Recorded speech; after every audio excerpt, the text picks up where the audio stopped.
드레드 스콧은 군의관 에머슨 소유의 노예로 자유의 땅 위스콘신주에서 노예 신분을 벗어난다.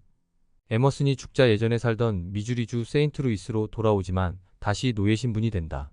스콧은 자신이 자유인임을 주장하며 이 사건을 대법원까지 상고한다. 1857년 대법원은 다수 의견으로 노예는 미국 시민이 아니기에 제소할 권리 자체가 없다는 판단을 내린다.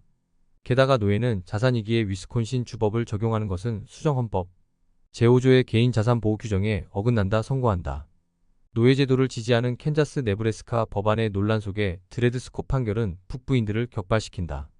부캐넌이 노예제도를 옹호하는 러컴튼 헌법수정안을 의회에 제출하지만 북부 출신의 하원 민주당원들은 공화당과 연대하여 부결한다. 상하 양원 중간선거에서 러컴튼 헌법수정안에 맞서 싸운 북부의 후보자들은 부캐넌을 패배시킨다. 1861년 링컨이 16대 대통령에 오른 뒤 노예제를 지지하는 남부의 주들이 모여 남부연합을 형성하여 미합 중국으로부터 이탈한다. 4월 12일 남부연합군이 사우스캐롤라이나주 찰스턴항의 섬터 요새를 포격하고 이틀 후 섬터 요새가 함락되자 4년간 남북전쟁의 막이 오른다. 남부가 노예제도의 폐지에 강렬히 반대하며 남북전쟁에 나선 것은 다양한 요인들이 복합적으로 작용한 결과이다. 남부인들은 건국의 아버지들이 주장한 공화적 가치에 바탕하여 연방, 정부의 권한 확대와 자치권 축소에 반발한다.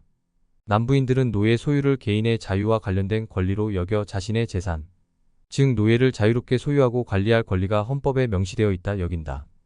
연방 정부가 각 주의 내정에 간섭하는 것을 반대한 남부인들은 각 주가 자체적인 법과 정책을 결정할 권리가 있다고 주장한다.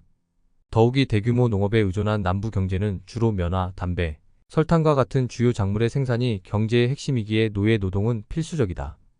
노예제가 폐지되면 노동 집약적인 남부의 노예제 농장은 생산의 급감으로 농업, 경제의 기반이 무너져 타격을 받는다. 실제로 남부의 농장주들은 노동력의 최적 활용과 경제적 이익의 극대화를 위해 농번기가 다른 면화와 옥수수 작물을 고른다. 3월과 5월 사이에 옥수수를 심어 7월과 8월에 수확하는 한편 4월과 6월 사이가 농번기인 면화를 선택하여 8월과 10월에 결실을 거둔다. 농장주들은 특정 시기에 노동력이 집중되는 것을 방지하여 연중 내내 효율적으로 노동력을 활용할 수 있게 한 것이다. 1860년 기준 미국 남부 노예 농장의 생산성은 북부보다 35%나 높다. 미국 남부는 사람을 고용해서 일을 시키기보다 노예 개개인의 능력을 파악하여 일을 할당하는 길을 고수한다.